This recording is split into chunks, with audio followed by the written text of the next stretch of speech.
Top FM. More music variety. Top.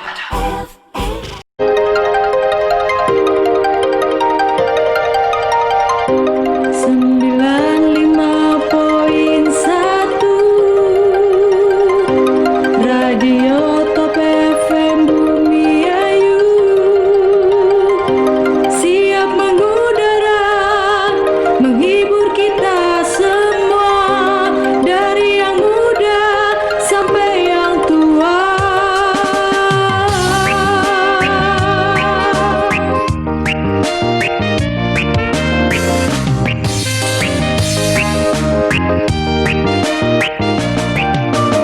Setiap hari takkan ada henti-hentiku mendengarkan musik yang tren di saat ini. Beragam hiburan dan informasi selalu ada di sini. Radio Top FM Bumi Ayu takkan pernah layu meski jarak dan waktu selalu menggema menggapai nirwana untuk menghibur kita semua bernyanyi. Radioku Top FM Bumi Ayu. Radioku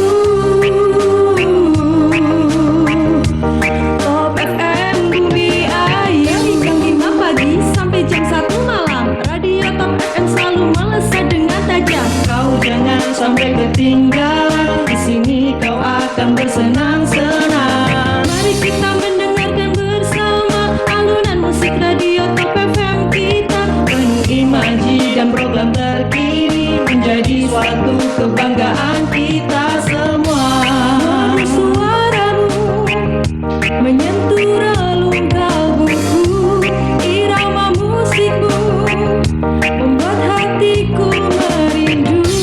Merdu suaramu menyentuh relung kalbuku, irama musikmu membuat hatiku merindu.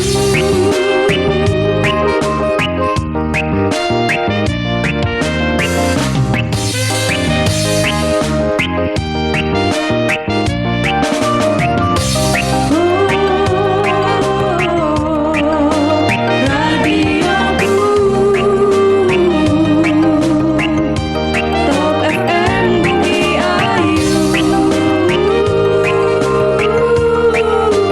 Radioku Top FM Bumi Ayu. Anda masih di 95.1 Top FM. Inspirasi kita semua. Satu Nusa, satu bangsa, satu Indonesia.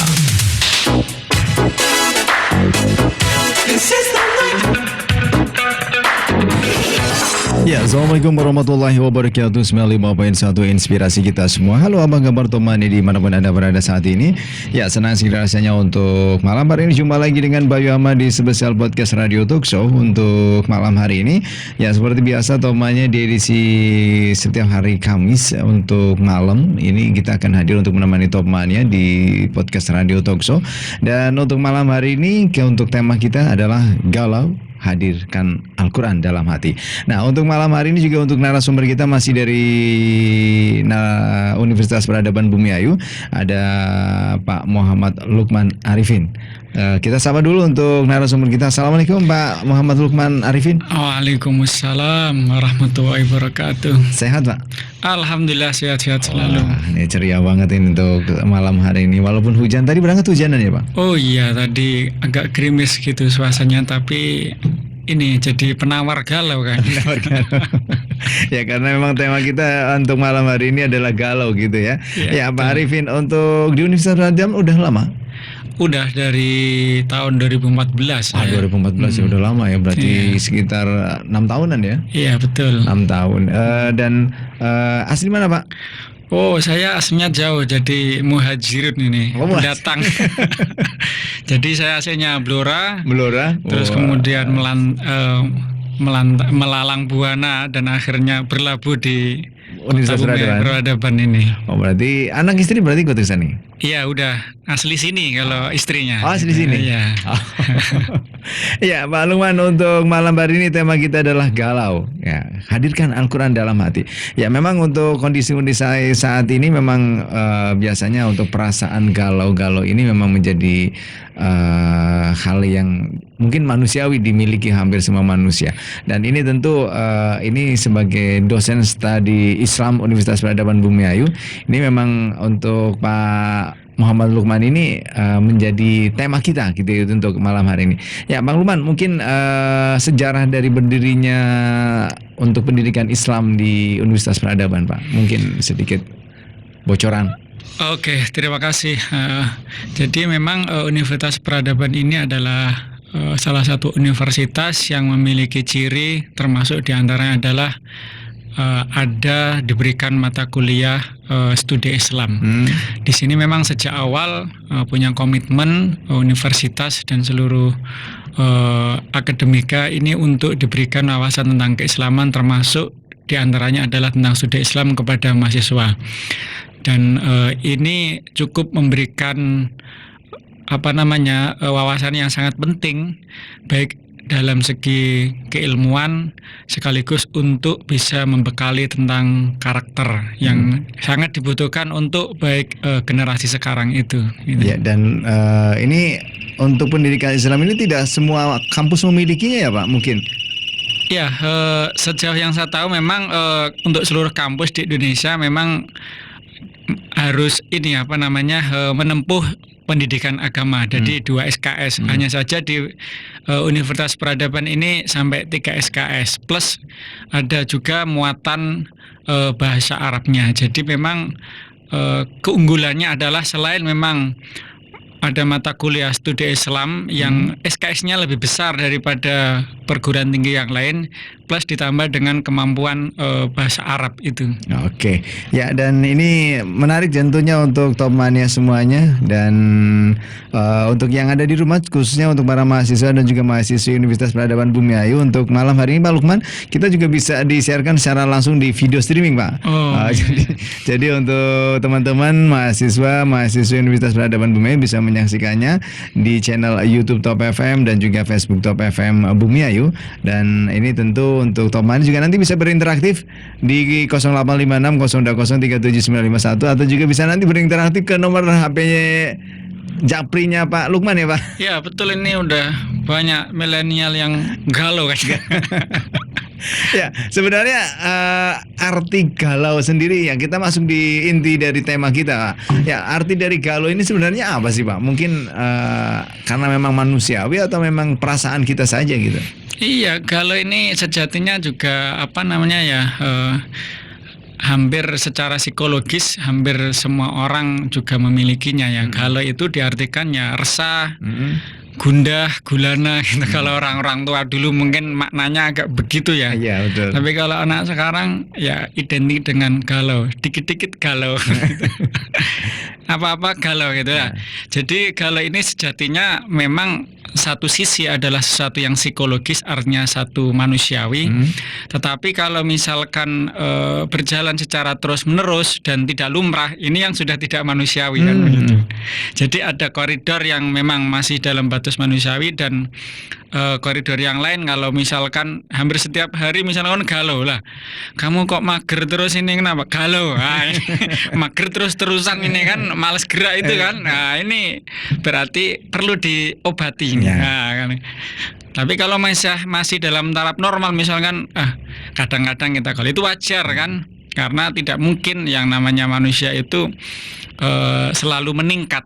Ada kalanya memang tensinya menurun atau kadang naik, kadang semangatnya naik, kadang menurun, kadang rajin, kadang malas. Itu hal yang lumrah memang secara secara ilmiah. Tetapi ya kadangkala tadi kalau terus-menerus ini yang mungkin perlu diterapi gitu kan. Nah, itu.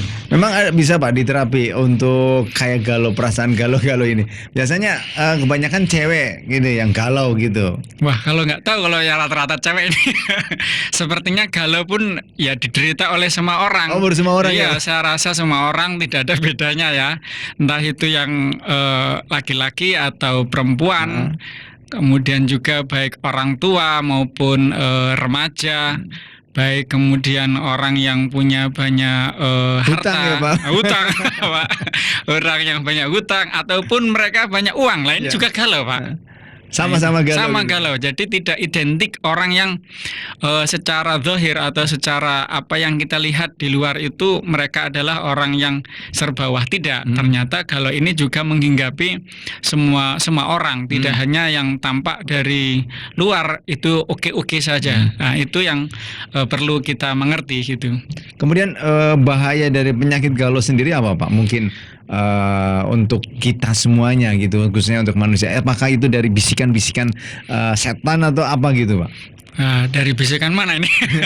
Jadi intinya galau itu yang paling berbahaya sebetulnya kan tidak produktif gitu kan. Itu yang mungkin paling berbahaya. Jadi tidak produktif.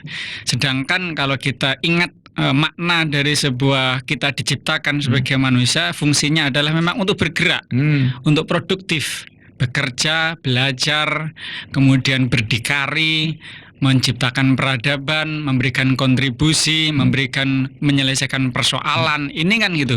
Tapi ketika kita galau, wah linglung kan, nah ini justru ini bertolak belakang dengan keberadaan dia sebagai manusia. Malah dia kok ingin dibantu. Nah, inilah yang mungkin bahayanya galau. Jadi justru malah ingin dibantu. Harusnya dia bisa memberikan solusi. Itu mungkin yang bahayanya dari galau itu. Iya, dan ini tentu tidak memandang kasta gitu ya, Pak. Oh iya, tidak memandang kasta. Jadi semua orang, saya rasa tadi misalkan kalau kita di dalam petunjuk kitab suci kita Al-Qur'an misalnya kan juga sama. Orang kaya termasuk dianjurkan untuk memberikan sebagian hartanya kan gitu. Karena apa? Di antara tujuannya adalah supaya dia tidak galau. Pertanyaannya mungkin loh, ada Pak orang yang banyak uang itu Galau? Ya ada. Bingung kadang. Wah, ini tak taruh mana duitnya karena saking banyak duitnya loh. Banyak loh orang. Coba akhirnya apa? Termasuk di antara resep yang diberikan adalah membayar zakat, memberikan infak, memberikan sedekah.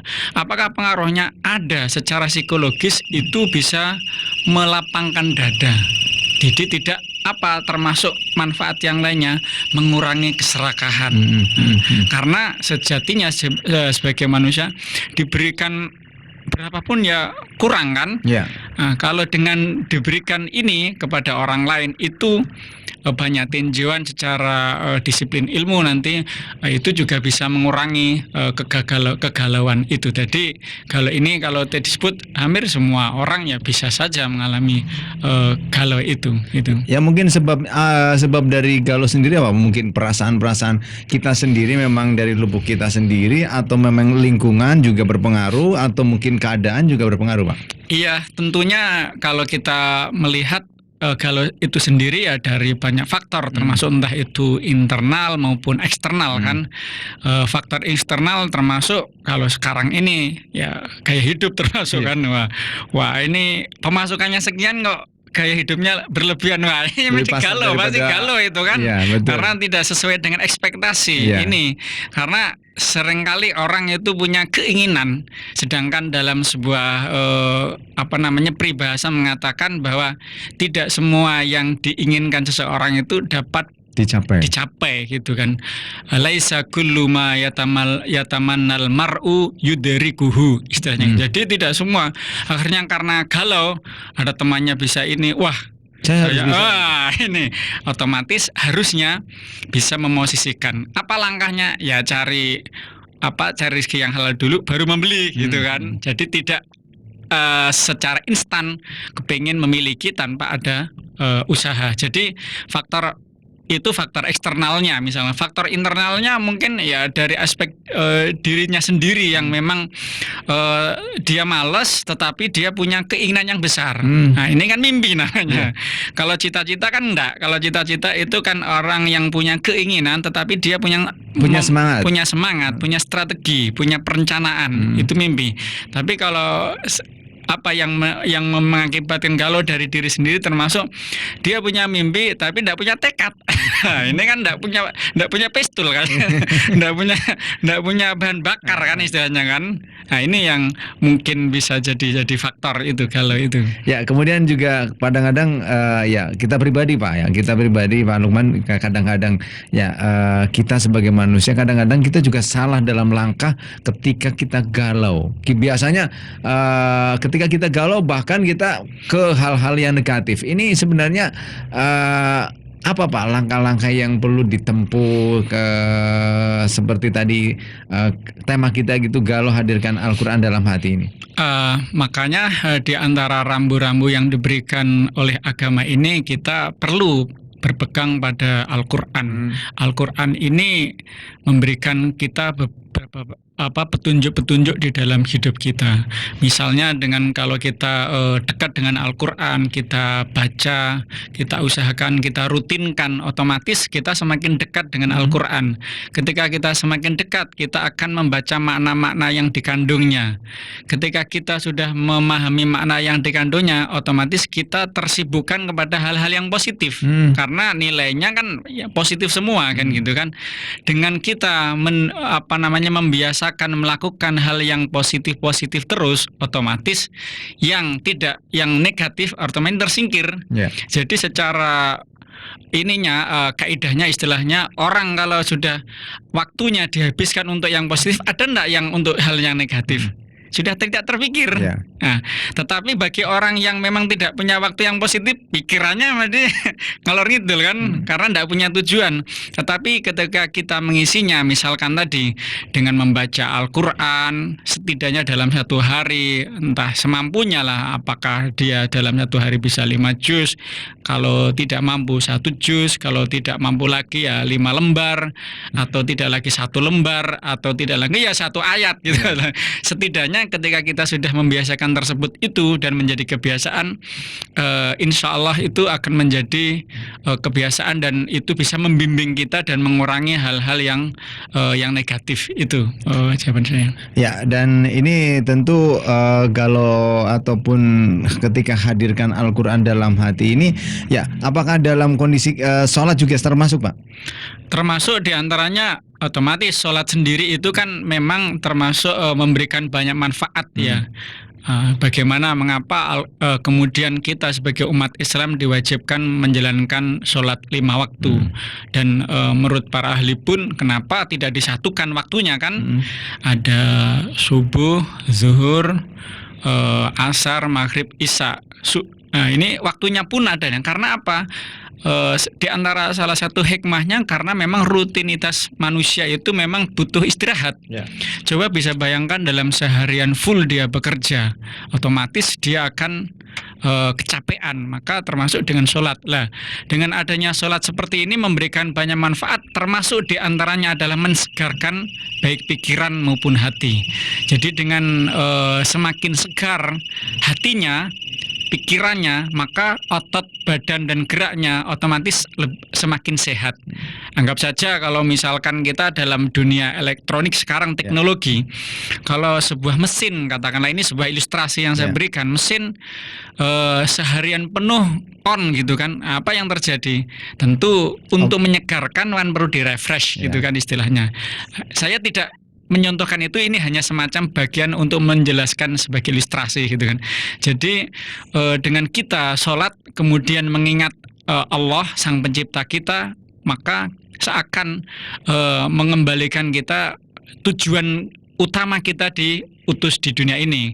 Karena lagi-lagi sering kan kadang kita lupa kan, sering di dunia ini padahal tujuan utamanya ya kita itu ya tugasnya adalah menyembah Allah, itu utamanya. Terus Pak, kalau kita berbisnis, beraktivitas, menjadi pedagang, menjadi nelayan, menjadi petani, atau menjadi pengusaha dan bagaimana, itu hanyalah untuk bekal gitu kan. Jadi bukan tujuan utamanya. Nah, tujuannya adalah itu untuk bekal gitu.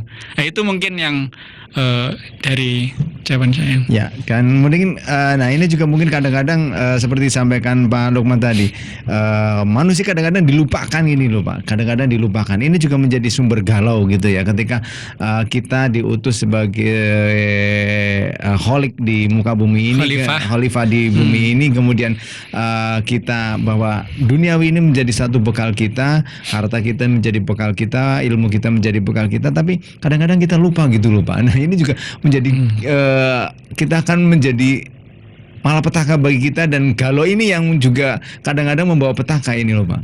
Iya betul. Jadi dunia ini sejatinya bukan tidak harus dikecam gitu kan. Carilah ya. Memang agama pun mengajarkan untuk mencarinya.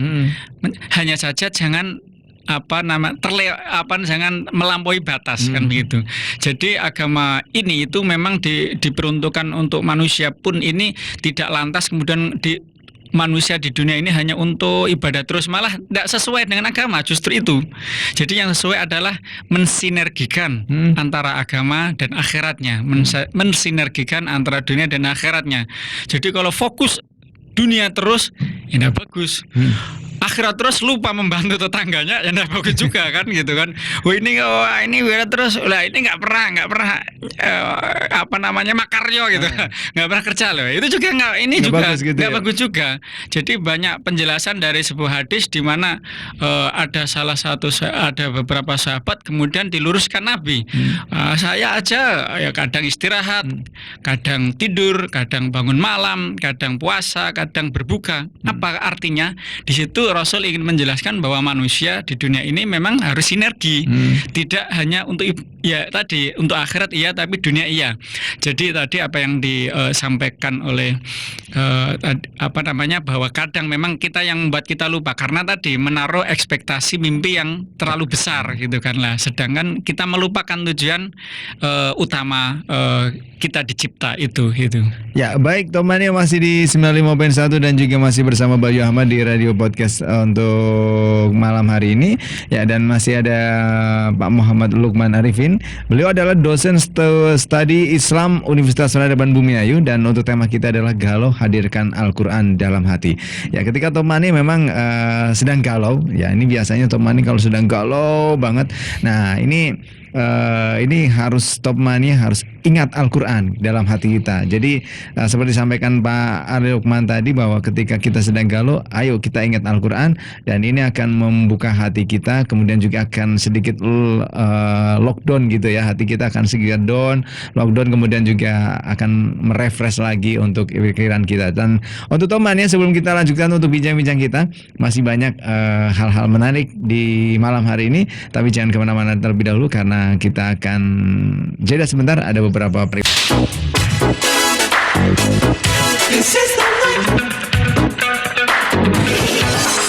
Ya baik teman-teman, masih di 95.1 dan juga masih bersama Bayu Ahmad di spesial program podcast Radio Talk Show untuk malam hari ini, dan masih bersama Pak Muhammad Lukman Arifin, dosen studi Islam Universitas Peradaban Bumiayu, yang malam hari tema kita masih di galau ya temannya. Ketika galau, nah hadirkan Al-Quran dalam hati.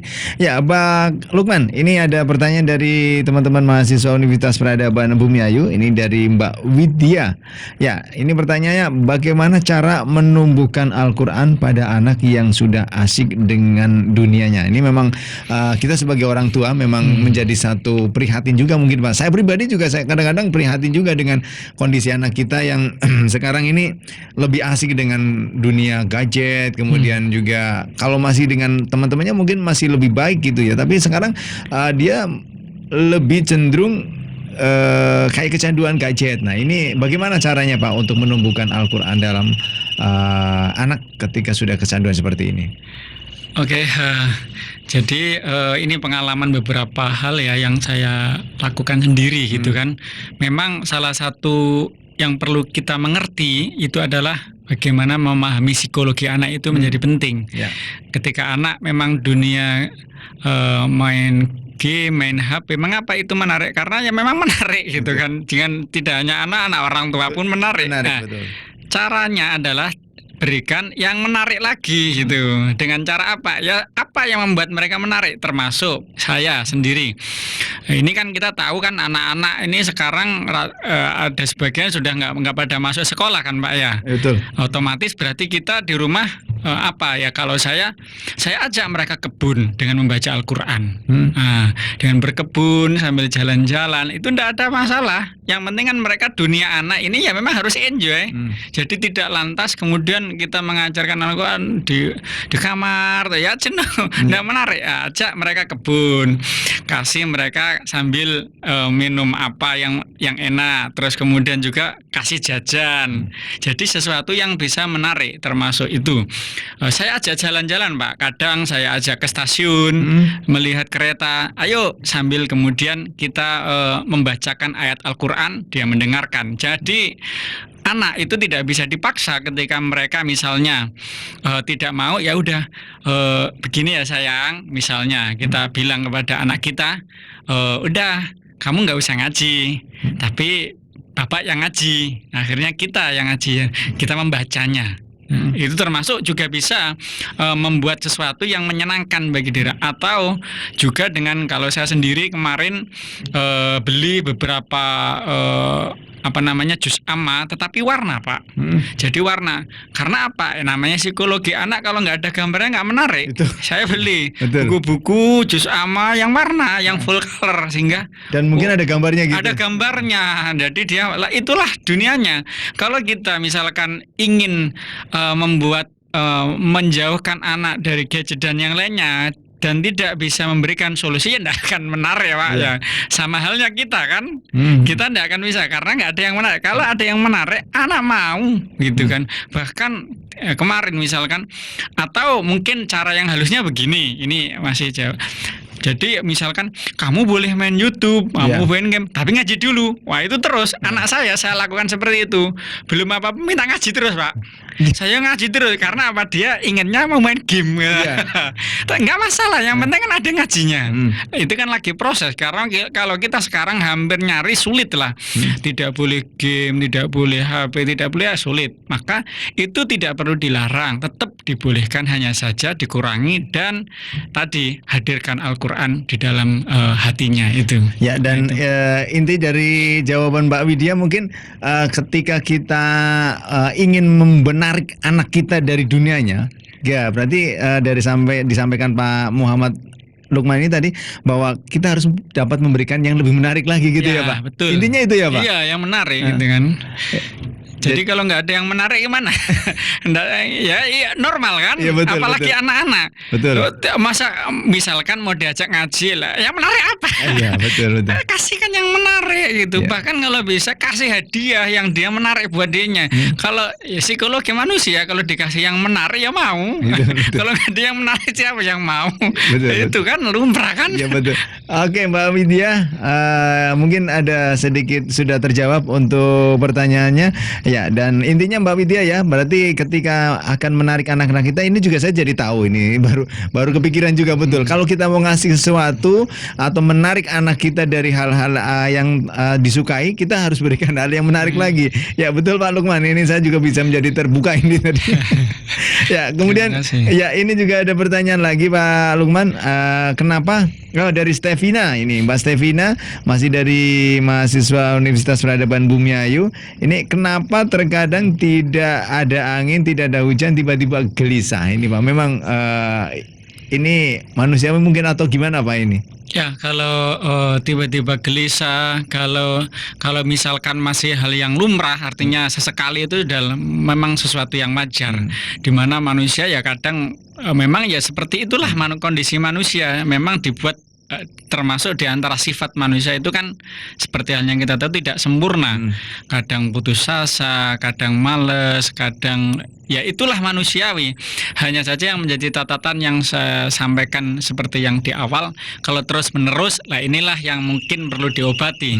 Tapi kalau sesekali itu hal yang lumrah. Jadi ini masuk yang kategori yang mana mbaknya? Kategori yang lumrah atau yang tidak lumrah gitu kan. Kalau yang sesekali wajar ya kan? Kalau kadang kita memang lagi ya tadi risau dan nyalanya itu hal yang wajar. Tetapi kalau memang terus menerusan ya tentunya ini perlu dihadirkan Al-Qur'an.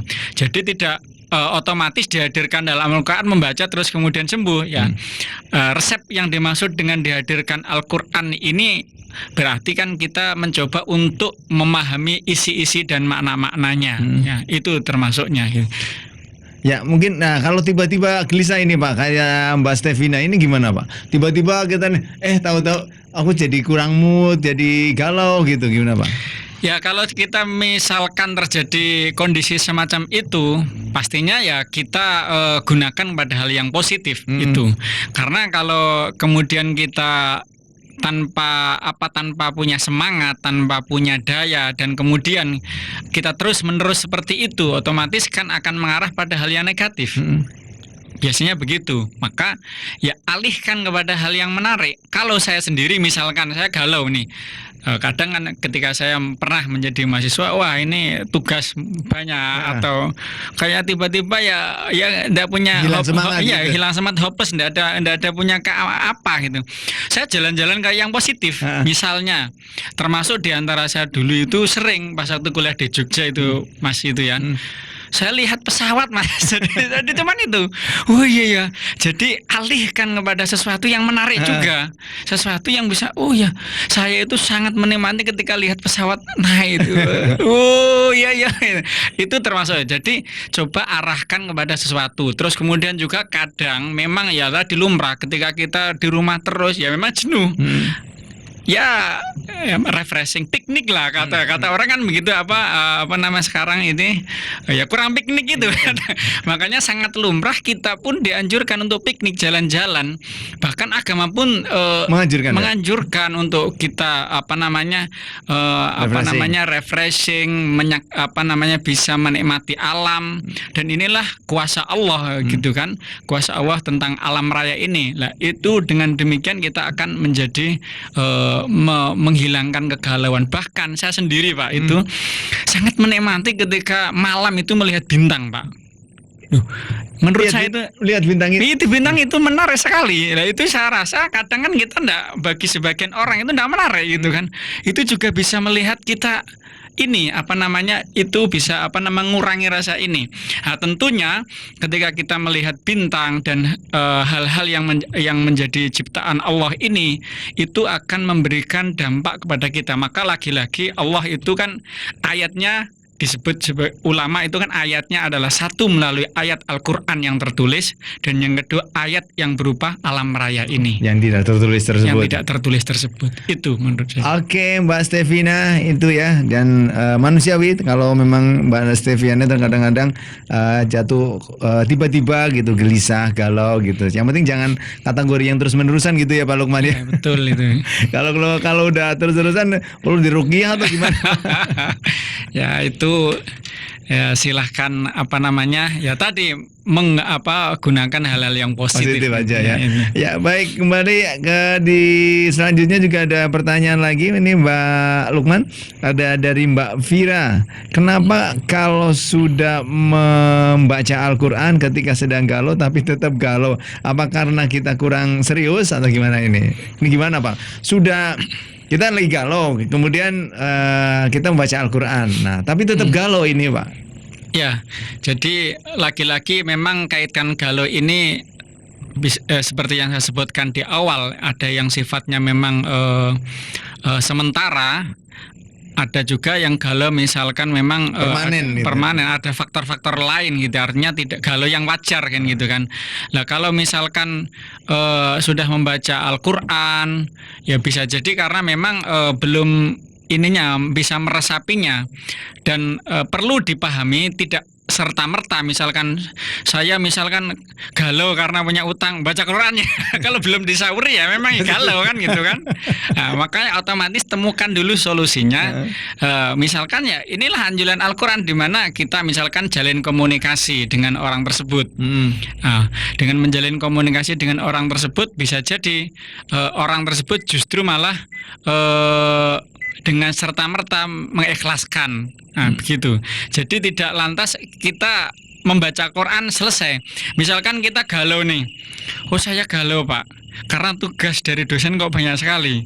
Dia tidak kerjakan, saya membaca Quran ya tetap galau kan?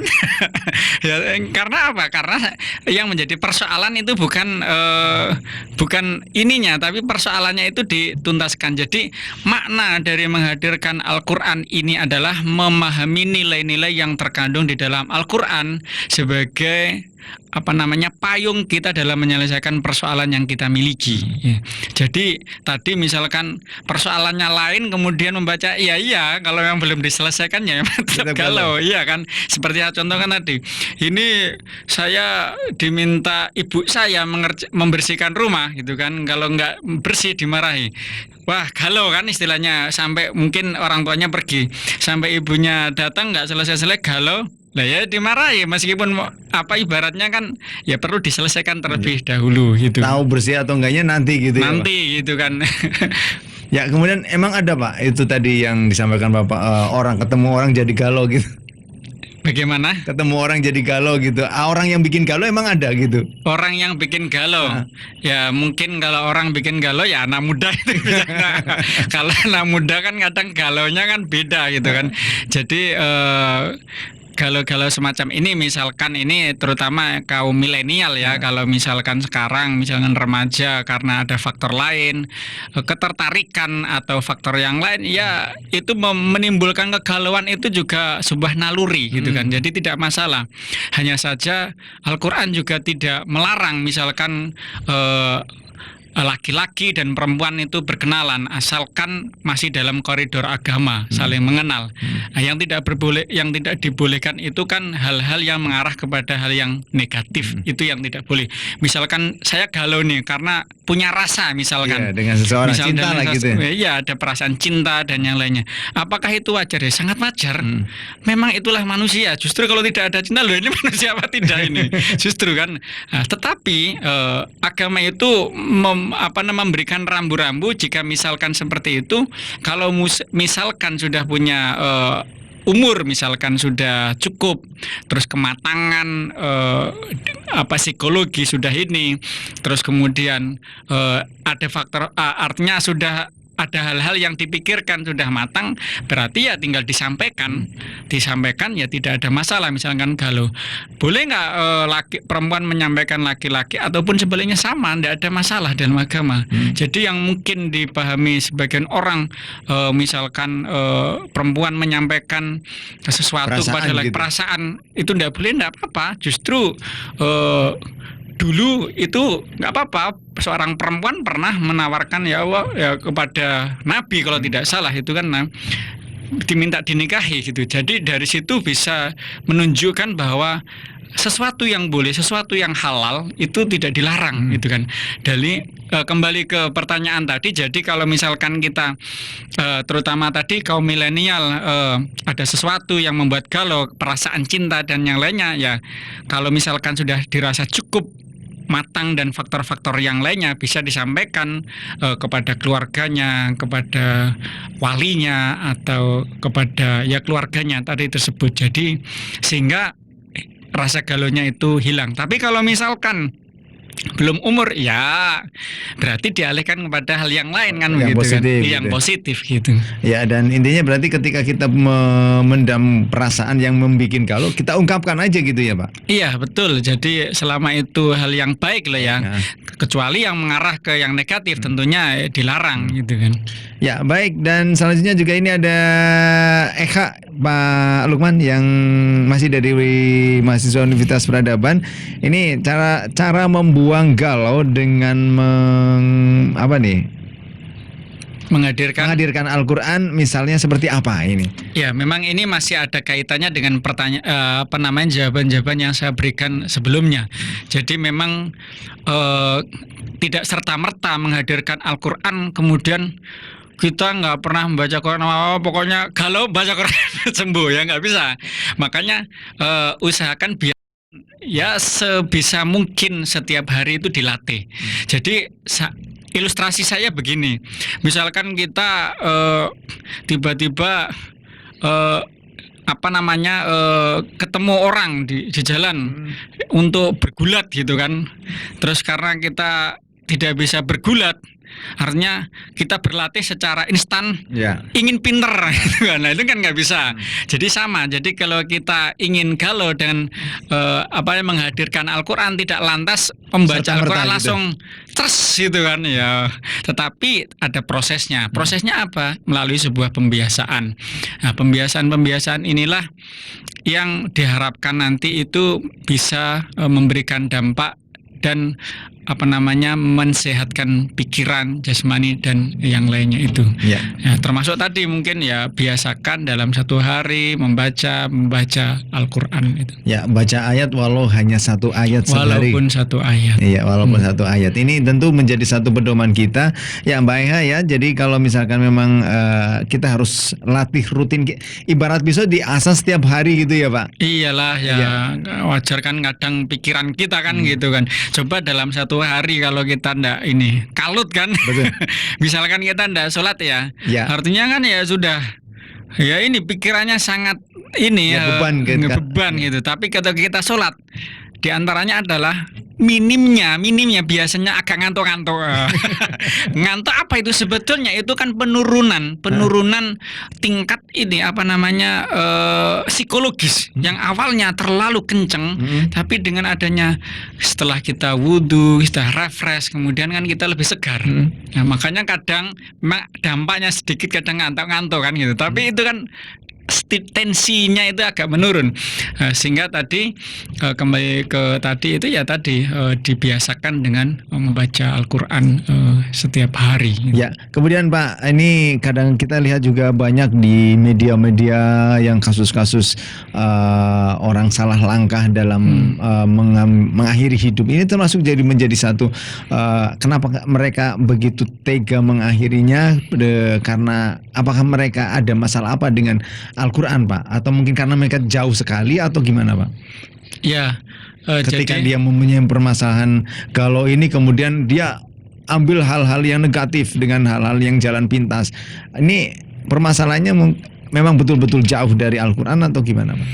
ya termasuk diantaranya adalah Islam, agama yang kita peluk ini memberikan pedoman, memberikan rambu-rambu melalui kitab sucinya Al-Qur'an itu untuk mensinergikan antara hal duniawi dan hal ukhrawi. Jika memang ini tidak disandingkan, ya bisa jadi yang terjadi yang seperti yang diceritakan tadi. Orang kemudian bisa mengambil satu keputusan yang fatal. Betul. Dan yang lainnya. Karena apa? Tidak punya pedoman yang kuat. Misalnya tadi orang sedang mengalami ujian yang berat. Nah, ujian yang berat ini kan tentunya butuh yang namanya kekuatan yang lebih agung. Nah, kekuatan yang lebih agung apa? Ya tentunya Allah lah untuk menjadi tempat bergantung. Kalau dia tidak punya tempat bergantung, dia sudah putus asa. Lah kalau sudah putus asa ya memang tidak bisa diselesaikan. Ya, salah satu-satunya cara kalau misalkan orang menghadapi satu persoalan yang sangat besar, ya yang bisa menyelesaikan adalah Allahu Akbar. Dialah yang maha besar, gitu kan. Kalau tidak ya seperti yang diceritakan tadi. Berarti intinya pasrah gitu ya, Pak? Ya, termasuk diantaranya artinya pasrah, tetapi bahwa dia bisa meletakkan dirinya bahwa ada Allah loh Mas di sana yang maha kuasa itu gitu. Dan inilah pentingnya pendidikan agama Islam di kampus gitu ya, Pak? Nah, itu termasuk diantaranya mengapa Universitas Peradaban termasuk diantaranya sesuai dengan visi misinya mata kuliah ini sangat diperhatikan begitu. Ya, dan kemudian ini sejauh kita kalau sudah lepas dari galau ini untuk di dunia pendidikan sendiri, untuk pendidikan Islam sebagai pondasi untuk para mahasiswa untuk mengantisipasi rasa galau ini, seberapa banyak besar persentasenya, Pak? Ya memang pengaruhnya cukup besar ya. Kalau saya sendiri sekarang sedang melakukan penelitian sebenarnya Mas tentang kecerdasan spiritual gitu kan. Dimana sejauh mana mereka tapi kaitannya dengan menaati protokol Kesehatan. kesehatan ini sedang saya uji. Tapi untuk sementara karena ini juga populasinya itu hampir semua mahasiswa Indonesia Pak ini. Jadi termasuk kalau saya melihat mereka juga cukup bagus gitu. Jadi termasuk mahasiswa-mahasiswa peradaban ini tingkat kecerdasan spiritualnya itu juga cukup bagus. Jadi kaitannya dengan mata kuliah yang diberikan sejauh yang saya tahu juga memberikan dampak yang positif terhadap wawasan, kepribadian dan karakter mereka gitu. Artinya dengan adanya pendidikan atau studi Islam ini di Universitas Peradaban menjadi salah satu benteng dan juga pondasi ya Pak bagi para mahasiswa. Ya betul, karena bagaimanapun kita Indonesia dalam kaitannya Indonesia sebagai negara yang mayoritas Muslim ini juga sangat penting, di mana memiliki wawasan, amalan, nilai-nilai agama Islam itu menjadi sangat penting. Terutama saya sering mungkin saya ingin katakan bahwa mempelajari Al-Quran, mempelajari Islam itu tidak hanya kaitannya dengan identik dengan kita menjalankan agama-agama yang sifatnya ibadah. Padahal di situ banyak sekali nilai-nilai yang dikandung di dalam Al-Quran. Contohnya adalah bagaimana kita meningkatkan daya literasi. Kalau kita lihat sekarang literasi, kalau kita masuk di Google gitu, tingkat literasi Indonesia masih kalah. Maka padahal Al-Quran sendiri sangat-sangat tegas. Bahkan sampai ayat pertama diturunkan apa? Himbauannya membaca, Iqra gitu. Membaca, ya kan? Tetapi mengapa kok kita? Lah ini yang salah. Saya membaca Pak, tapi WA. Membaca WA. Ya membaca WA enggak apa-apa lah, tapi membaca buku, artikel. Makanya kalau seperti yang saya terima informasi, misalkan kalau kita di luar katakanlah Pak ya, luar negeri mahasiswa, itu hampir satu hari kalau tidak salah 400 halaman Pak. Nah, maka ini menjadi tantangan. Bagaimana ini Islam sebagai sebuah agama dan Al-Quran sebagai kitabnya ini mendorong mahasiswa kita, dan ini selalu saya utarakan kepada mahasiswa-mahasiswa yang mengambil mata kuliah studi Islam, membaca adalah pintu untuk kita menaklukkan dunia gitu kan. Jadi literasi. Kalau kita tidak membaca, lah inilah nilai-nilai Islam. Jadi tidak hanya dipahami sebagai ibadah terus kan gitu kan, sebagian orang kan begitu kan, kayaknya kok loh, padahal ayat pertama sangat jelas membaca. Jadi kalau kita nggak membaca, bagaimana pengetahuan dikuasai? Ya sekarang kan orang ya pengetahuan sekarang kan. Ya, misalkan kalau kita sekarang kita sedang mengalami ujian yang sangat berat dengan virus ini. Ya kita sebagai umat Islam harus memberikan kontribusi menyelesaikan ini sesuai dengan keilmuan kita. Entah itu melalui, kalau misalkan saya karena studi Islam, maka saya menggunakan pendekatannya adalah peran kecerdasan spiritual. Jadi untuk menguji bagaimana sih perannya itu. Kalau kita misalkan ahli di bidang ekonomi, berarti lah memberikan kontribusi di bidang ekonomi untuk membantu penyelesaian persoalan di tengah masyarakat. Kalau misalkan kita tenaga medis dan yang lainnya, sesuai dengan kiprah kita sebagai manusia, juga kita bisa membantu orang lain. Dan ini juga nilai-nilai yang ada di dalam Al-Quran juga, wa ta'awanu 'alal birri wat taqwa. Oke, ya baik Tomania dimanapun Anda berada saat ini dan masih di podcast Radio Talkshow, masih bersama Bapak Muhammad Lukman Arifin. Beliau adalah dosen studi Islam Universitas Peradaban Bumiayu dan materi kita atau tema kita adalah galau. Nah, hadirkan Al-Quran dalam hati, dan ini sudah banyak tadi disampaikan oleh Pak Lukman Lukman Arifin maksud kami untuk malam hari ini. Ya Pak, ini sayang sekali untuk bersamaan kita. Ya, untuk statement closing kita Pak, mungkin untuk para mahasiswa khususnya, kemudian juga pentingnya pendidikan Islam khususnya Al-Quran untuk para mahasiswa Pak. Oke, jadi apa yang saya ingin katakan bahwa Al-Quran ini adalah satu-satunya kitab suci yang sangat luar biasa yang diberikan oleh Nabi Muhammad, dan tentunya bagi umat Islam ini harus menjadikan pedoman, di mana hampir umat Islam terdahulu menjadikannya ini sebagai sumber keilmuan, sumber hidup dan yang lainnya, sehingga alangkah ruginya kalau kita tidak menyempatkan dalam satu hari satu ayat pun tidak baca misalkan. Nah, terus baca apa? Nah, makanya sempatkanlah membaca meskipun berapapun, sehingga ketika itu menjadi kebiasaan itu kita akan muncul rasa cinta. Ketika muncul rasa cinta, kita akan tertarik untuk mengamalkan. Kalau tertarik mengamalkan, kita menjadi manusia yang sangat produktif. Ketika kita menjadi manusia sangat produktif, kita bisa bermanfaat kepada banyak orang dan tentunya bisa memberikan kontribusi besar kepada umat manusia. Itu mungkin closing statement saya. Oke, terima kasih Pak Lukman Arifin untuk malam hari ini untuk bincang-bincang kita, dan mudah-mudahan bermanfaat Pak. Terima kasih. Iya, dan mudah-mudahan juga ada yang bisa kita terima untuk temannya ya, karena memang ada banyak tadi pertanyaan juga dari Mbak Widya dan juga Mbak Stevina, Mbak Vira, kemudian juga Mbak Ea. Ini mudah-mudahan untuk malam hari ini juga sudah terjawab ya untuk pertanyaannya dan bermanfaat untuk kita semuanya yang lainnya Pak Lukman. Dan terima kasih Pak Lukman, sehat selalu. Saya selalu terima kasih. Assalamualaikum warahmatullahi wabarakatuh. Waalaikumsalam, dan terima kasih juga untuk temannya. Sayang sekali untuk kebersamaan kita di podcast Radio Talkshow bersama Pak Muhammad Lukman Arifin. Beliau adalah dosen studi Islam Universitas Peradaban Bumiayu yang hadir di kesempatan malam hari ini, dan terima kasih juga untuk temannya yang selalu setia bersama kami. Dan akhirnya saya Bayu Ahmad yang bertugas dan juga seluruh kerabat kerja pada rekan Dispa DJ selaku penanggung jawab dalam program ini mengucapkan banyak terima kasih dan wassalamualaikum warahmatullahi wabarakatuh.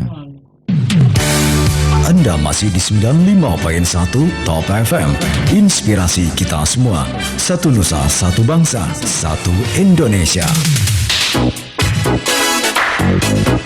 This is the